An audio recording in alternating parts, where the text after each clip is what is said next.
The following is a presentation of the Mat Talk Podcast Network. It's time to go on the mat. The Cedar Valley's longest-running radio show devoted entirely to wrestling. Brought to you by Rolling Ford and the National Wrestling Hall of Fame Dan Gable Museum on 1650 The Fan. Welcome to On the Mat. I'm Kyle Klingman of the National Wrestling Hall of Fame Dan Gable Museum, along with our living, breathing emoji, Doug Van Gelder. Hey, that's a nice thought. Hey, I never thought I'd see the day that you would use emojis. And this is the guy that said, I'll never text. I only call. That's all I'll do the rest of my life. Texting's terrible. Now he's into it. Now he texts. Now he's using emojis. I even use emojis. I know. I couldn't believe it. Little smiley faces. Yeah, I mean, it's perfect for you. Okay. It's perfect for you. There's smiley face emojis that really represent Doug's personality, and you see it, and it flourishes, and I love it. And I love that in my hand is the original, the Grundy Register, Thursday, January 12, 2017, with the article on Doug. You've gotten tons of comments on Ruth B. Van Gelder Facebook page. So. It's been a really, really great experience. Well, it's so fun. It's not on the front page? It's not. It's buried deep, but that's okay because it's in the sports section. Yeah, it's in the sports section. Oh, that's right. Everyone, you have to dig for gold, and that's dig where for you find dig it. for the best. Yeah, and they found it on that page, and so make sure you friend Doug and Ruth because it's Ruth Beef Van Gelder, like a Ruth beef sandwich or a roast beef, but that's how it came about. So they have a great Facebook page. You can see some of the pictures and the comments that have gone on with this article. So I'm glad to have a copy for my own arsenal. And your wife Ruth, we're happy that she picked this up and that we have a copy. And yeah, I wish I had an emoji where the smile was ear to ear because that's what it was like when Doug brought this in. And I would think you've been smiling ear to ear with a lot of the wrestling action that's been going on. It's been pretty darn entertaining, put it that way. Yeah, it has. And, if you can sit there and be neutral about any match, you've seen good wrestling all around. And it's... Were you neutral watching something? I have been. I always try to maintain my neutrality as best as I can. And then just enjoy what happens and what transpires. Yep. Yeah. What'd you think of the Iowa Penn State meet? We'll start there because there's a lot to talk about. We don't want to run out of time with that. Well, I see it moved Penn State into number one on one of our guests' lists today. So I have to agree with that. I looked at that and I thought, all freshman, sophomore, freshman, junior, sophomore, freshman. It's like, oh my gosh, how are they going to do anything but win over the next 4 years? Yeah. I don't know who's going to try and compete with them. Iowa can. I really believe Iowa can. I think with Spencer Lee coming in, Teasdale, Kemmerer's good. I think there's some real Sorensen good guys. Made a nice. Sorensen made a nice match out of it. Yeah, I mean, and let's just go through some of the highlights up and down because it's so worth talking about. The final score probably not indicative of how competitive the it was the same thing like the Oklahoma State meet. Yeah, it was a really good top to bottom. Probably the biggest news was that the red shirt's off at 174 for Mark Hall. The red shirt is off. And you sent me a text while I was there saying, chalk that one up to the crowd. And elaborate on what you thought. That young man was no more, he's wrestled around the world. He's won world championships, junior championships, but he has never wrestled in front of, what was there, 15,000 people? 14,000. He just never wrestled in that type of atmosphere, and he looked like he was walking the streets looking for a friend. He couldn't figure out anything. And I know he's a better wrestler than that. Well, and that's going to be one of Cale Sanderson's first difficult transitions to get that boy's confidence back. It's going to take a great coach to get that done. It's eerie how reminiscent this is of 1993 Lincoln McElravy when they pulled off the red shirt late in 93. Iowa needed the team points. It was a back and forth. Penn State actually came into the Big Ten for the first time that season in 93. And so there was a lot on the line, and a lot of things had to happen. They pulled Lincoln McIlravy out of redshirt. They got clearance from Ray Brinzer to wrestle at the Big Tens right at the end. And Lincoln McIlravy, who's an icon in Iowa wrestling, 3-time NCAA champion, 4-time finalist, 96-3 career record, lost 12-6 against Dan Spilled, who I'm pretty sure you don't know who that is, from Wisconsin. Lost 12-6. His knees got wobbly, and that's what Gable said, is that he was a deer in the headlight. I think it's the same thing here. I have no doubt that Mark Hall will overcome this. Whether he wins the NCAA tournament, it remains to be seen, because I think it's a really competitive weight class. Well, no guarantees. You know, this is a pre-warning also to... What's the young man that's coming in next year that's got all for the Hawkeyes? Spencer Lee. I think that's going to weigh on any coach's decision on how that's going to go. Because it's just like you said, there is nothing like it. You can't replicate 14,000 people. And that's why I think coaches like coming to wrestle at Iowa. Yeah. If you can get through that, you can get through about anything. Even you can't even replicate it talking about an Olympic experience, Olympic trials, because it's a tournament format. This is one dual meet where 14,000 people are all eyes on you. All eyes on you. And 13-5 are going against you. That is a tough, tough environment. And even Kemmer against Iowa State, he had a little deer in the headlights. He's come on. I think he's one of the most improved, maybe the most improved wrestler of the season. But against Iowa State, he barely pulled one out. But it's that atmosphere you have to get used to and overcome it. And I did want to talk about this a little bit as we talk about these power programs, whether it's Penn State, Iowa, Ohio State, Oklahoma State. Going to the Iowa meet on Friday, so this past Friday, you go down there, the atmosphere there where they have the filler room and you can go in and you socialize and then you come out and you can go to the meet and there's 14,000 people. As much as I love the West Gym and seeing wrestling there and seeing 2,500 people packed in there, in a lot of ways I think it's a fantastic experience for the sport.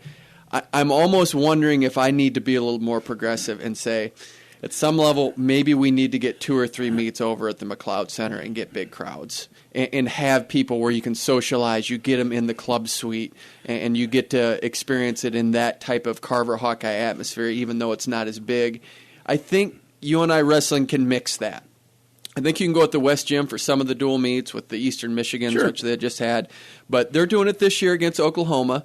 But I think when Iowa State comes to town next year, it has to be at the McLeod and maybe one other meet and really try to sell that and package it as an experience where you get to be up in the luxury box and really showcase what UNI has to offer, because I really think that helps with recruiting, because the Iowa wrestling experience for a dual meet is unmatched in the country. There is nothing like it.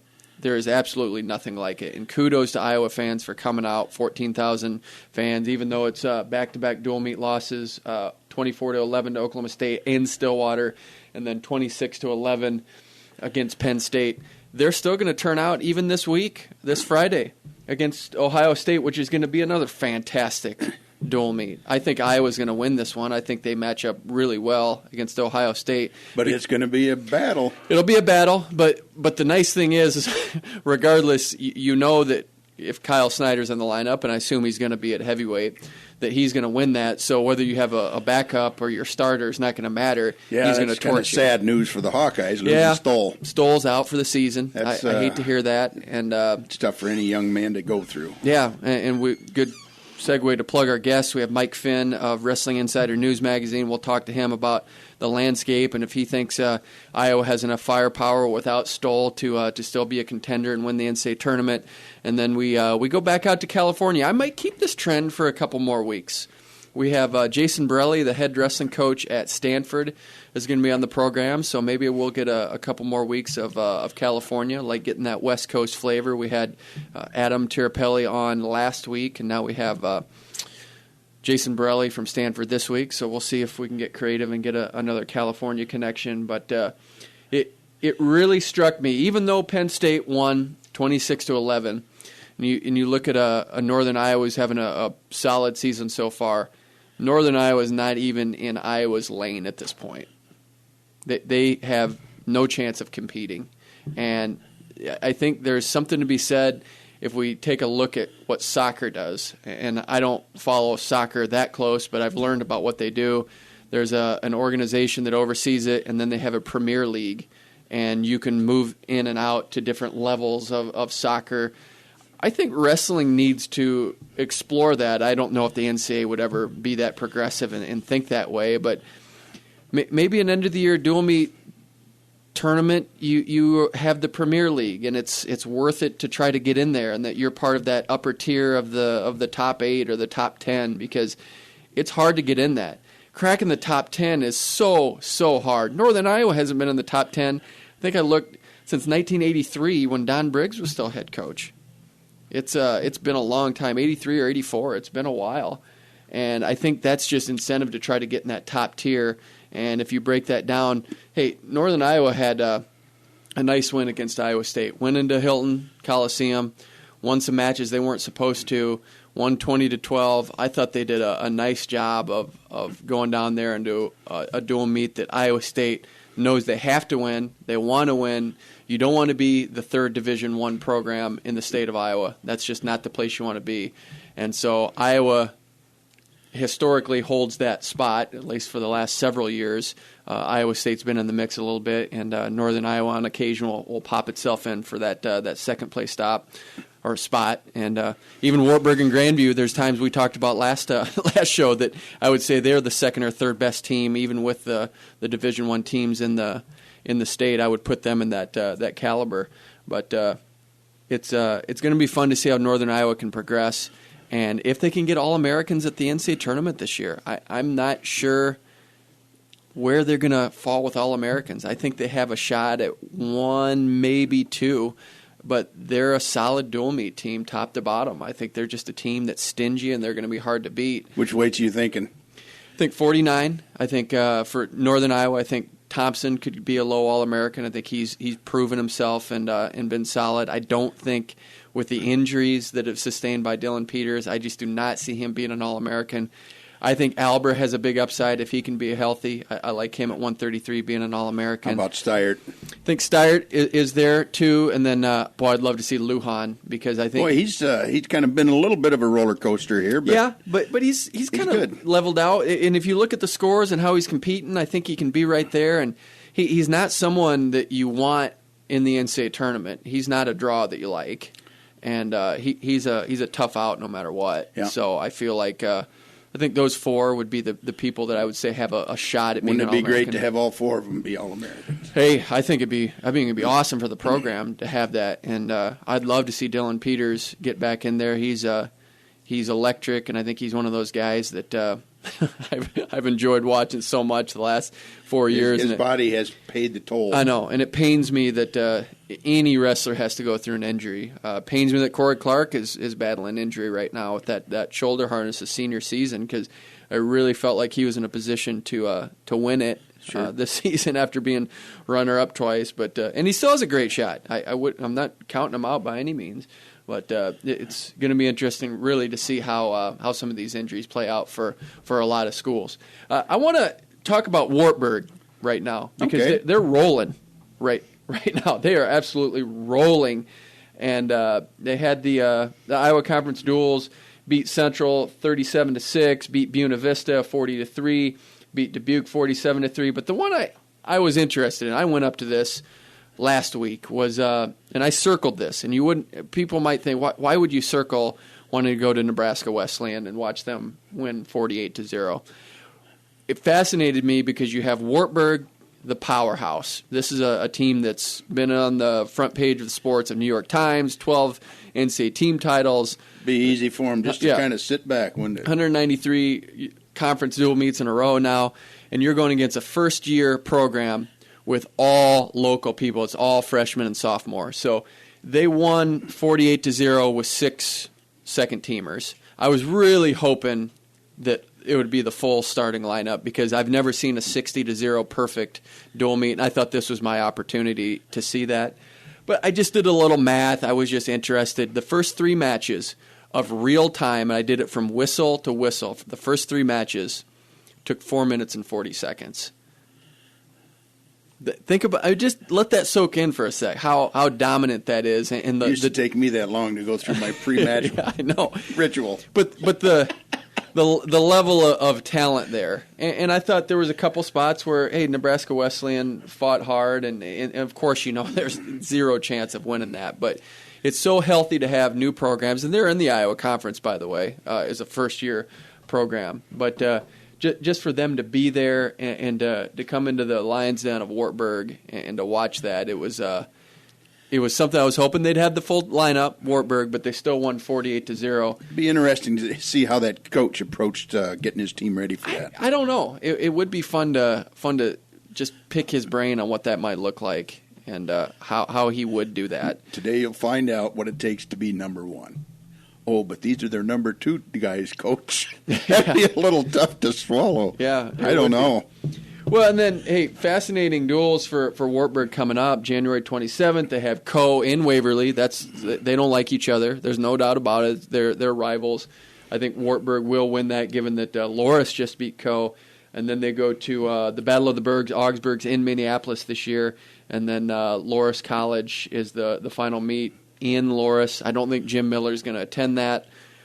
It'd be tough to be there watching your son coach against your team, so he probably is. When is that? When? February 9th, Thursday at Loris in Dubuque. So we might have to make close to my birthday. Yeah. I could treat myself early. That would be fun. It'd be fun to head over that. And then, hey, Upper Iowa is they rolled against Northern State. Oh my goodness. It's special that they have those broadcasts on 9.2, but they looked as good as I've seen Upper Iowa wrestle, and they just top to bottom, even the match they lost at 197, it was still competitive. It was just absolute domination. Not a lot you can critique on that. So I love where Upper Iowa is. They're a good dual meet team right now. Love to see that translate into tournament success down the road, but love to see that Upper Iowa's doing a good thing, and they had a great alumni night, so it's fun to be there and be a part of that. So kudos to Upper Iowa Wrestling. And then I just wanted to close out with this, Doug. I don't know what response you get with the show, but I really do appreciate when we get comments from people that even we both have connections with. I crave it. Adam Eichhorn mentioned the show and that he listens, and I appreciate that. He was a state champion for Cedar Falls in 1997. Jim Witz made mention, Michael Keating, and the list goes on and on. Jay Llewellyn has had a lot of great comments, so we appreciate that, and the fans that listen not only locally but the feedback we get from Matt Talk Online and the podcast. It was Witt that said Kyle and Doug made some kind of comment like the ultimate duo or something like that. I saw that, yeah. So it's that's fun. As we close out, my appreciation, because it's so much fun to have people that get behind the show, and it's been going on since 2007, and we're in 2017, so that we keep running with this, and we appreciate those kind words and the feedback and the energy, because it means a lot that people want to get involved. Someone that we've had on tons of times, and I love it every time he's on. He's from Waterloo, Iowa. Mike Finn of Wrestling Insider News Magazine is next. 24 hours a day, 7 days a week. When all you want is sports, all you need is 1650 The Fan. We are back on the mat. 1650 The Fan. I'm Kyle Klingman, along with Doug Van Gelder. Man, I love our next guest. He's the editor of Wrestling Insider News Magazine and the hardest working person in the sport of wrestling, because he's always shaking out down the story, and he's always looking for the angle for us to be entertained. Mike Finn of Wrestling Insider News Magazine, welcome back. Well, that's only because there's so many stories out there, Kyle. You can't help it but keep looking for them. I know, and they're fun stories. I love it. They are. And one of my personal favorite stories, I was thinking about this, and we've mentioned it a few times, but when I came down to Iowa City and we were both at the wrestling movie Win-Win, you didn't know I was there. I snuck from behind you, and you thought it was a ghost when I came up from behind, because you didn't know I was there. It was one of the greatest moments that I've ever experienced, because you were just absolutely dumbfounded that I was there. That's right. You found me, man. That was a good time. Hey, we want to get your take. Sam Stoll's out for the season. Does Iowa have a chance at winning the NCAA tournament still? Well, I think it really got deplenished a lot. Not that Sam Stoll was definitely going to give them a lot of All-American points, because I'm not sure he would have won that weight class. But compared to what Iowa's facing against Oklahoma State, Penn State, and Ohio State, they really need All-American points. I was really curious, and I asked Tom Brands the other night that if he would reconsider bringing like Alex Marinelli out at 165, the true freshman whom he decided he will keep the red shirt on. And he says he's going to try to stay firm to what he believes and keep that red shirt on. But I also believe Brands believes he does have some high-end wrestlers at the lower weights that could provide a lot of points, and at that point they're just going to need some luck. And it seems like this is really Brands' calling card consistently. Even if you look back at Virginia Tech, he maybe took a little heat when he redshirted those guys at Virginia Tech that second season and said, hey, we're preparing for the future. At the time, Jim Zaleski still had the job, but he stayed consistent with that. Tom Brands pretty much across the board will redshirt a guy and stick with it. Mm-hmm. Had Marinelli done perhaps better at the Midlands, I think there would have been a good chance that we would have seen him this year, but I think he finished fourth place or whatever, and he actually got dominated in a few of those matches. So I think that pretty much showed Tom that he's not quite ready. And let's face it, I mean, Tom knows he's going to have some pretty good teams in the next couple of years with guys like Spencer Lee coming in. So why not hold on Marinelli? It's no different than, say, like Penn State, Kel Sanderson did at Penn State. So I think I understand. Were you surprised that Mark Hall came out of red shirt? No, I wasn't. Well, actually, I've been thinking he'd be doing it all year. But I do think similar to the Iowa situation when Jerry, Cortez, 133 pounder went down with an injury. I think once again, I think he was forced to count NCAA points. And Oklahoma State looks so deep this year. They've got one defending champ in Dean Hale, but they've got highly ranked guys, at least top 8 at 8 of those weight classes. So I really believe Cal looked at it and he had to count the NCAA points, and I think he feels better with Mark Hall than perhaps who else he had there. Well, were you surprised by the result at 174 with Mark Hall against Meyer? Okay. Yes, I was, only because he had dominated top guys at the Southern Scuffle a few weeks earlier. But this was his first varsity match in a real spotlight event with that many people watching, with that big of a focus. And let's face it, there was a lot of hype with him. And I don't say it's overconfidence, but even Kel admitted that Mark had lost some focus in his match in which he actually was ahead and then ended up losing to Alex Meyer later. So I was surprised. But I've seen Mark Hall. We've all seen Mark Hall. Very talented, a junior world champion, a 6-time Minnesota State champion up at Apple Valley. I think Mark will be fine. He did seem a little smaller for that weight, that was probably the only thing that surprised me as well.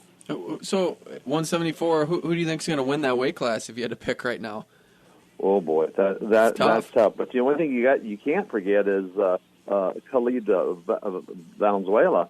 Valencia, yeah. From Arizona State, also a young wrestler who's also done well on that junior world level as well. So, but oh boy, that's going to be tough. In the Big Ten, you got Bo Jordan from Ohio State, and Kretschmer from Oklahoma State, who's an All-American. So that's going to be tough.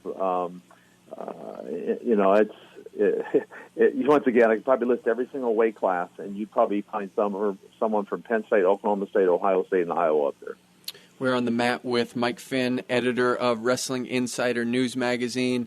Oklahoma State's an interesting team because they are balanced, they're deep, but you mentioned Dean Heil at 141. He's a guy that I don't think you can count on to win an NCAA tournament or repeat this year. He's not that dominant style wrestler. So where does Oklahoma State fit in the mix on how they're going to win the NCAA tournament? Is it going to be a 8, 9, 10 All-American type of performance in order for them to win it? I would say, yes, I would say that, unless we see something differently. Because one thing, if you look at all the top-ranked wrestlers at each weight class, I think there's only been one weight class where someone has not been ranked number one all year, and that's Corey Clark at 133 pounds. And there you got Nathan Tomasello, a former national champion from Ohio State. So, but I think once again they just have so much depth that I would be surprised if they did not show that in St. Louis. But once again, we've got a couple duels coming up here. It'll be fun to see. Ohio State comes to Iowa this weekend, and then the week after that, Ohio State goes to Penn State. And then, of course, I think of the weekend, February 19th, that National Duels Championships where Oklahoma State will probably face either Penn State or Ohio State. So we've got some bouts coming up that will really decide this. When you talked about the national duel concept in that bowl series, is this a good thing? I mean, football is getting away from bowls, and we're going toward it. Is this really going to energize wrestling? Well, I tell you what, wrestling needs to do something to get dual meets to matter, because they firmly believe that's how you build programs, how you get you build a fan base, because a lot of programs already have good programs, but they don't necessarily have that strong a fan base. Not every place is an Iowa or a Penn State. So they just firmly believe they need to get the duel, so they have to have something. Now, once again, if the NCAA determines to make this a one-semester sport and then create almost a special 6-week section where you pretty much have duels matter, and then that would actually play into an official NCAA dual championship, that would probably be the only difference, I would think. Let's go back to the Penn State-Iowa meet. We saw a classic at 149 pounds with Zane Rutherford and Brandon Sorensen. It was, when you're in that moment and you're watching it, it's hard to replicate what that feels like when you're in Carver and you're seeing this in the anticipation. Sorensen showed he can go. He can fire off shots, and that was maybe the knock, is that where's the offense? He showed it. Is Zane Rutherford susceptible at the NCAA tournament? Well, he is, but once again, if you look at that match, and what you mentioned about the takedowns by Sorensen was impressive, but I was actually more impressed that he escaped from him. I know he could not in that second tiebreaker when he was simply worn out, but that was the one thing at the NCAA stuff. He simply couldn't get away from Rutherford. Yeah. So, yes.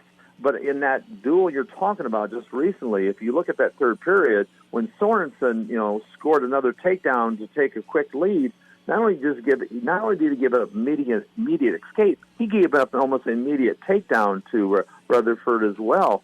But fortunately, he was able to force overtime with an escape of his own. So you're right, it was a classic.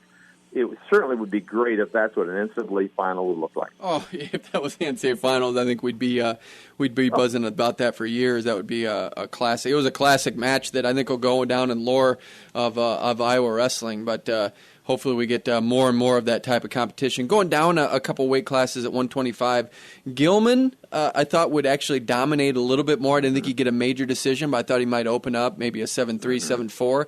Looked like he shut down a little bit. Did you get any indication on what went on there? Well, I think it was just the style that the Penn State kid, Soriano, was throwing to him. You know, they kept pounding on his head, and he just wouldn't let Gilman in. Gilman had a hard time. And the only thing surprising me is because Gilman at the Midlands made a special point that he was going to start separating himself from the rest of 125-pounders by scoring points. So that's probably the only thing that surprised me because, let's face it, the lightest weight class, he was starting off the duel. There was a lot of excitement. And to have that many fans behind him, that's probably where I was really surprised. We are on the mat with Mike Finn, editor of Wrestling Insider News Magazine. Mike, it's been a unique season in that we have a lot of returning NCAA champions. We have 2 returning Olympic medalists, Kyle Snyder, an Olympic gold medalist, Jaden Cox, a bronze medalist. When you think of a season like this and you think about the firepower coming back, there's a lot of guys where I would pick one guy against the field. Can you remember a time where we've had more guys where you just say, I have a feeling this guy's going to win the NCAA tournament, and I don't know who can contend with him? It's been a while, you're right, because if you really look at almost all the weight classes, if you take away from looking past the top 4 or 5 guys, the field really drops off quite a bit. So, yes, but once again, you do have a couple weight classes, especially 184 pounds, where you actually have 2 defending national champions, even though Miles Martin from Ohio State appears not to be ready for that move up. But obviously Gabe Deem is Cornell there. And then Bo Nickel, who is probably the most dangerous wrestler right now, is exciting. And if you've seen some of his matches this year, he comes up with something you're going, where did that come from? And I mean, the Spladle against Sammy Brooks in the Iowa duel, there are very few wrestlers that will try that move, especially when they're about ready. It appears to be giving up a takedown, or at least giving up a great shot, is what Sam Brooks had. So, yes, there's a couple other weight classes, but 184 could be a class. Yeah, and with Gabe Dean at Cornell, here's a guy that's a two-time NCAA champion going for his third. You think he has a style that can really overcome Bo Nickel, because Gabe Dean's a power guy, can finish his shots. But do you think there's a chance that Bo Nickel can get in there and funk around and get a win? Oh, yes, I do. But you're right. I do think Gabe Dean is a special type of wrestler. He rarely makes any mistakes. In fact, I think the only time I really saw him make a mistake was at the Las Vegas tournament his sophomore year, where he just laid an egg. He just didn't look that strong. But, he came back and he won an NCAA championship. Since then, he has been as solid as any wrestler at that weight class, pretty much, or any weight class in the field. Of the returning NCAA champions, would it be fair to say that the most susceptible for an upset might be Jaden Cox, even though he was a bronze medalist? I would have a hard time believing that. No, I don't. I think, if anything, Dean Hill from Oklahoma State. Roger, you're right. It could be. It could be, but I don't know. Jaden Cox, after what he did at the Olympics and even last year and such, I would actually be shocked if he did not win it. We have a lot of these teams that we don't talk about in that top tier, but one of the teams we actually interviewed Chris Bono last week. South Dakota State is doing some special things, and it just seems like they're on the rise all the time. When are we going to see one of these outside teams get a trophy, like a South Dakota State, like a North Carolina State, or even a Northern Iowa? Is that going to happen in the next 5 years? Boy, I don't know. The next 5 years, I'd have a hard time seeing that. Yeah. Virginia Tech is obviously the one next in line there. Missouri is right on the edge. Obviously, Cornell's already been there. They haven't won a national championship, but they've been up in trophy land. I tell you what, it would take so much. In a degree, if South Dakota State's going to do that, my sense is Chris Bono is not going to be at South Dakota State very long, because there's going to be some program that's going to want Chris Bono. If he can he's doing a great job up there anyway. But if he actually could take South Dakota State to that level, to me, if some of these other jobs came open, I could easily see them going after Chris Bono. Where is Iowa State right now in the development? I know they have one dual meet win. They're 1-8 on the season. Where are they on this trajectory? It's just disappointing. Personally, I thought they would have a much stronger year. I know they've had some injuries, but they've had some of their guys have lost some matches, which surprised me a bit. Earl Hall sometimes has looked a little bit flat. Whether it's at Vegas or at the Midlands, have not been that. Pat Downey missed most of the early part of the year. He's starting to come on right now, but Weatherspoon is probably the one that looks the strongest. But even he has his moments where he's not that great. So, but one thing about Iowa State, Kevin Jackson has a very good recruiting class coming in. I'm not sure if they're top ranked, but they're very highly ranked. So he's got the kids, he's got the talent.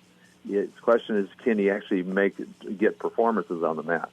You mentioned Virginia Tech, and they're a team that we haven't talked a lot about, but they're flying under the radar a little bit. They have a top to bottom team too, kind of like a mini Oklahoma State, where they can get a lot of point value.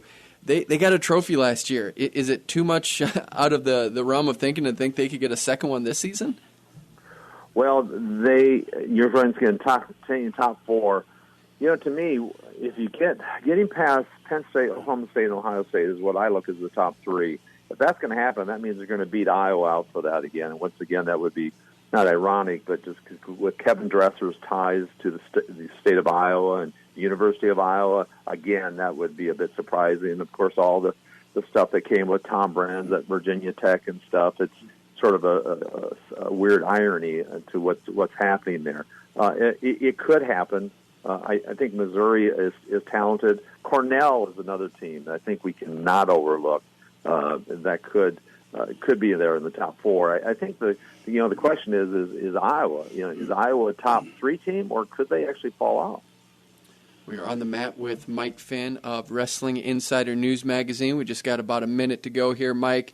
It sounds to me like you are picking Penn State to win the NCAA tournament this season. Is that pretty accurate? I feel that only because, with him bringing Mark Hall out, and the fact that Oklahoma State does not have that, what I would call a guaranteed finalist. Can they pull what Minnesota did back in the early part of this century with 10 All-Americans and no finalists? That's very hard to do. So yes, at this point, I still will go with Penn State. All right, he is a fantastic guest, and he works for W.I.N magazine. Finn is W.I.N, and we appreciate you coming on the program. You're a Waterloo guy, man. Welcome home. This is great. I always enjoy talking to you. All right, that was a lot of fun. That was Mike Finn of Wrestling Insider News Magazine. We're going way out to the West Coast. We're going to go back to California. We have Jason Borrelli, head wrestling coach of Stanford, next on the mat. Log on and listen online at 1650thefan.com, the online home of 1650 The Fan. We are back on the mat. 1650 The Fan. I'm Kyle Klingman of the National Wrestling Hall of Fame Dan Gable Museum, along with Doug Van Gelder. We go all the way back to California.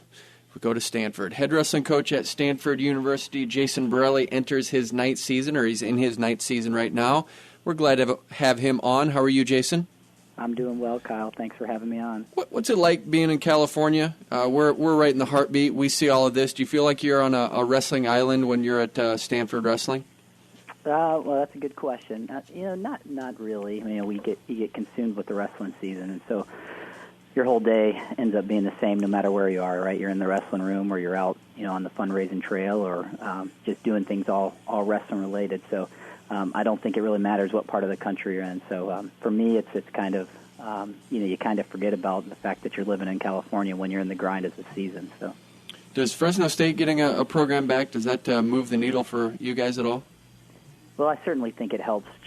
Obviously, first it helps the sport of wrestling, and then it helps West Coast wrestling a lot. Not sure how it will impact maybe the Pac-12 or the landscape of kind of the conference scope on the West Coast yet. But I think it's really good for the sport. It's really good for us. It brings another rivalry that's within 3 hours from us, and that's always a good thing when it. Competition generally is good for you if you're the right type of competitor. So I certainly think it'll have an impact on us and help us, advance the program even further. So really looking forward to them getting going next year and having a chance to wrestle them. Do you have conversations with the West Coast coaches that are different from other coaches, whether it's Jim Zaleski or Troy Steiner, just to make sure that you guys have a good understanding of how to promote the sport on that in that area of the country? Absolutely. I think those are discussions that, are ongoing, and we do a lot when we have our coaches meetings, our conference coaches meetings. We'll spend a lot of time talking about just that, how to grow the sport, how to advance it out west and gain more exposure, but then also trying to develop a strategic plan to grow the sport, within our own conference. And those are things that we've been discussing, and we're trying to look at what's best for the 6 Pac-12, but along with teams like Fresno, and now in the future we're going to have Cal Baptist joining the D1 ranks in a few years, and so just trying to get out in front of that and then be as proactive as we can. So the casual fan in Iowa, whether they follow wrestling or not, they know about wrestling. They know it's an important part of the fabric of our community. What's it like when you're in Palo Alto or in Stanford? Just the casual fan, do they get it? Is there really a wrestling following at all? Explain what it's like to be out there just in the general culture.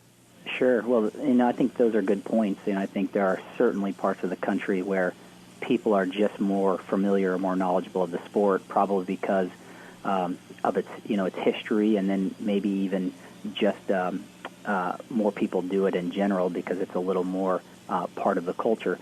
Whereas here, there's a lot of outdoor activities, and so indoor activities don't shine maybe as highly as some of the others. People are, when it comes to young kids or people getting their kids involved with things, there's just a lot of things you can do, and so maybe not quite as ingrained, but you'd still be surprised. We have just mass numbers. When you think about being a Division I program in the location we're in, by default, the Silicon Valley has millions of people, and so that's a lot of people that we can draw upon, and that's our goal. Our goal is to educate, not only get the already familiar group of people, the high school wrestlers, excited about the sport, but to just try to capitalize on the mass number of people we have and try to pick those and pluck them in and have them come to matches and get them excited. So it's a little different. I certainly would say if you came to one of our dual meets, the high percentage of the fan base is very knowledgeable because they're familiar with wrestling, but we're trying to also bring in the normal Stanford student or the local community that doesn't know a lot about it. And so it's a never-ending process to educate and try to get people excited about a sport that we're passionate about, and we just got to make them passionate too. So. We are on the mat with Jason Borrelli, head wrestling coach at Stanford University. One of your assistant coaches is a guy that I like, very dynamic. He wrestled at Oklahoma State, silver medalist in 2004 at the Olympic Games, Jamil Kelly. I'll tell you what, 2003, the World Team Trials, I don't know if you guys have ever popped that in and watched that tape. He goes through Tony Davis, Bill Zadek, Chris Bono, and Lincoln McElravy. It was an unbelievable run to the World Team Trials and making that world team. Having a guy like that in your room, I would think that has to bring a lot of energy to your program. Absolutely. Jamel's helped in so many ways behind the scenes that obviously we owe him a lot of praise for that. The biggest thing is his presence in the freestyle world. We have guys like Joey McKenna on our team who have aspirations to one day do something for on the Olympic level or world level, and to have a guy like Coach Kelly who has done that is big. And when we recruit kids now, obviously we can tell them, not only do we feel like we have everything in place for you to be an NCAA champion, but we also have things in place for you to be an Olympic and world champion, which is big for a lot of these top recruits. And so that's been huge, his influence on our regional training center, but then just his knowledge of the sport in the room every day, I think, is one of, if not his strongest attributes that he brings as a coach. He's fantastic with technique, putting training cycles together, just the ins and outs of wrestling. His wrestling IQ, so to speak, is very high, and that's something that every head coach across the country probably really desires with their assistants, and because there's a lot of things that keep us busy as head coaches, right? We've got a lot of other things we've got to worry about administratively, and so to have coaches who you can completely trust in the room running practice and being with the guys is big, and obviously he does a great job there. So, can anyone go with him in the room? We just, maybe depends on the match length, right? Right. As we get older, we've got to pick our battles a lot wiser, yeah. and I think I would say it would be tough to find someone that could go with him. If he had to buckle down for one match, he could probably put a whooping on someone. But if you got him in a couple or made him go one and then go a couple more, maybe you'd have a chance. But he's still pretty spectacular when he needs to wrestle for 6, 7, 8 minutes. So. Well, you have a guy at 141 pounds that everyone should be watching and everyone should know about. He's a sophomore this season, placed third last season at 141. Joey McKenna, who you mentioned earlier. I think you have to be really excited about him because he's the guy that I think is going to drive your program, do great things. I pick him to make the NCAA tournament finals in a weight class that's completely wide open right now. When you see Joe McKenna's development, where is he in in his journey to get to the podium and get to the finals? Well, that's interesting you asked that question. I think maybe last Thursday or Friday, Joey, I still have a hard time. I still call him Joey, but he wants us to make the transition into a Joe at some point. Joe? Okay, we'll go with Joe. Yeah. I guess at some point you grow out of the Joey and you want to be a Joe. But, sure. I was working out with him, and he's just kicking my butt. And, he was probably going about 70%, and I'm going about 110%, right? And and can't keep pace with him. And, to think that he took third in the nation last year and was very close to winning a national title, and to know where he is this year. I remember walking into our coaching office, and assistant coach Ray Blake was sitting in there, and I said, man, he has jumped levels, when you think about where he was last year to this year, and that's really encouraging for us as a staff because, he's had some hiccups, and he had a tough loss at the Southern Scuffle this year, but I just think overall strength, endurance, IQ, his mind, he really has made a huge jump, and he took third last year, had a tough semifinal loss, but was right in the mix to win it as a freshman. And so, it was a good reminder just, less than a week ago that he's made some huge gains. And so with that, I feel very confident in where he'll be even in another month and a half when the Nationals rolls around. So really excited about, where he's going. And the great thing about Joe is that, he is a guy that firmly believes in his ability to keep getting better, right? He's never happy with where he is, and he'll come in the room every day. He watches film. He's always working on technique. And when you have an athlete like that who believes in the process and the ability to keep improving no matter where you are, that's a special person, and obviously we have high expectations for him. We are on the mat with Jason Borrelli, head wrestling coach at Stanford University. You had a big win against Arizona State. I know that's not what you're peaking for, but that has to be nice to have a big win against a conference opponent. You feel good about what transpired in that dual meet? I do. The big thing is we didn't feel like we wrestled our best, and we still were able to win, and that's encouraging. We feel like there's a couple other matches that could go the other way the next time we compete, and we also were exposed in a couple areas, so we know there's a lot of room to improve across the board. But it's always nice to win, and it's a conference team, and it's a team that has a lot of hype behind them and is doing a lot of great things. So that's big for us. It's a confidence builder for our guys, and it just is another maybe indication or, it's an opportunity to evaluate where we are and where we need to keep going. And so we're very pleased. And I'm, really happy with how our team has responded since, we went east and had a couple wins. We beat Princeton and Drexel, but then had a hiccup against the University of Pennsylvania. And then to come back home and to get things going again against Air Force and then Arizona State, to see the guys respond from a little adversity at the end of that last trip last weekend was big. So happy with that. Your dad is Tom Borrelli. You wrestled under him, and he's still the head wrestling coach at Central Michigan in the MAC conference, which Northern Iowa was a part of. How do you guys interact as you're both head wrestling coaches in the same sport? Do you guys rely on each other? Do you pick his brain still? Yes, I pick his brain. I don't think he's doing any brain picking of mine. So I call him a lot, probably drives him bonkers. I'm one of those guys that anytime I get free time, I'm thinking, who else can I talk to about wrestling? So I'm always reaching out to him. But he helps me, obviously, immensely and way more than I would ever help him in that context. But definitely talk very regularly, a couple times a week, if not for sure weekly, maybe every couple days. And I follow his program closely. I have, it's a school that's near and dear to my heart. I went there. I wrestled for my dad. So, I'm all things Stanford wrestling, but, then a close second is Central Michigan. So I like to follow those guys. I like to see how they're doing. I keep a pulse on, what he's thinking in terms of the national landscape of wrestling. And, also it doesn't hurt to call him every so often and talk to him about guys in their conference in case we, run into them down the road. All right. Yeah, he mentioned in an interview several years ago that he learned he would be a coach even in high school when he yelled something, even being a little wrestler, and people paid attention. I don't know if he's ever relayed that story to you, but do you have a similar story where you kind of knew that coaching was going to be a fit for you?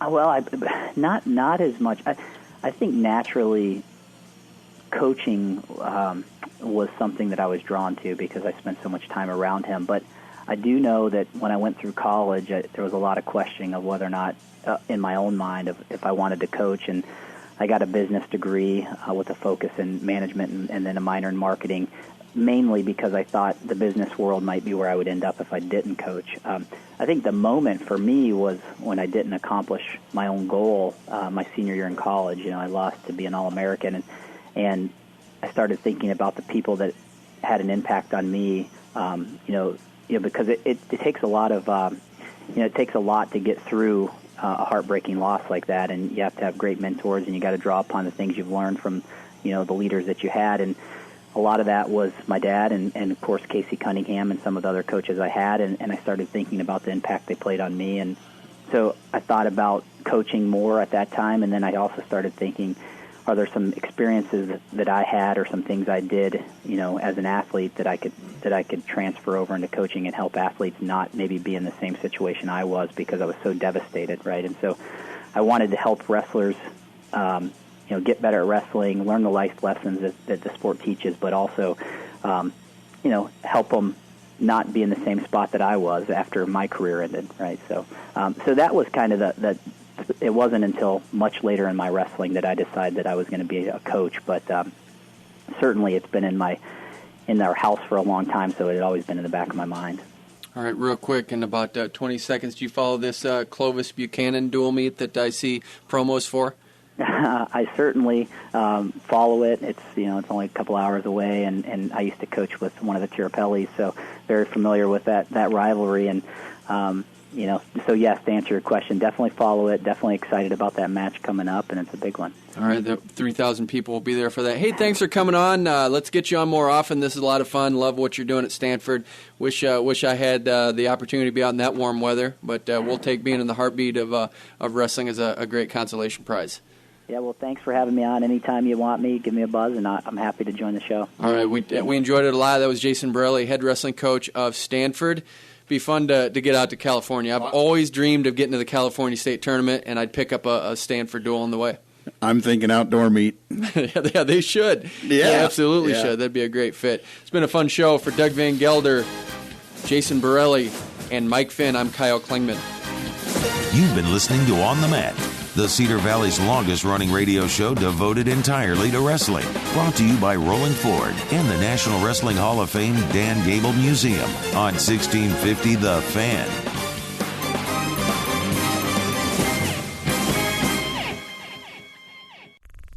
This show is part of the Mat Talk Podcast Network. For more wrestling podcasts, head over to MatTalkOnline.com.